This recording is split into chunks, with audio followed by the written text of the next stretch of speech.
સૌથી પહેલા તો આપણે એ સમજીએ કે આ શ્રાદ્ધ એટલે શું.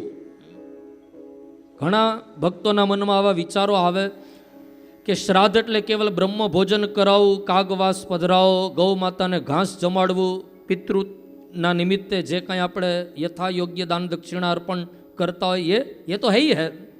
આપણે પિતૃઓને યાદ કરીને એને અંજલિ અર્પણ કરીએ. શ્રાદ્ધ એટલે આપણા શાસ્ત્રોકારે શોર્ટ એન્ડ સ્વીટ જવાબ આપ્યો.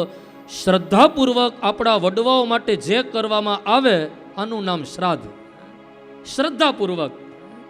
પછી તમારી શક્તિ પ્રમાણે તમારા और ये पितृदेव वो हमारे पर्सनल देव है. સત્યનારાયણની કથા કદાચ આપણે નહીં કરીએ તો આજુબાજુવાળા લોકો કરી શકશે. કોઈ દેવ કાર્ય કદાચ આપણાથી નહીં થાય તો દેવ કાર્ય પણ અડોસ પડોશના લોકો કરી શકે. લેકિન હમારે પિતર તો હમારે પર્સનલ है.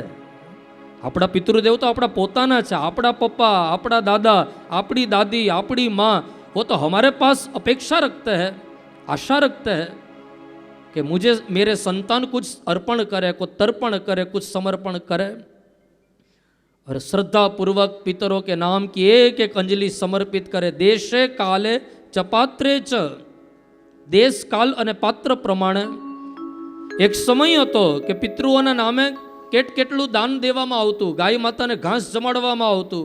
શાયદ અત્યારે એ સમય પ્રમાણે સંભવ ન હોય તો શ્રદ્ધાપૂર્વક તમારી શક્તિ પ્રમાણે જે કંઈ કરો એ છે શ્રાદ્ધ.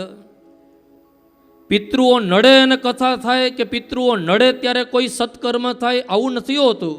પણ પૂજ્ય ડોંગરે બાપાનું એક વાક્ય હતું કે પિતૃ નડે ત્યારે કથા ન થાય, પણ તમારા મારા વડવાઓ કૃપા કરે ને ત્યારે આપણા દ્વારે કથા થાય.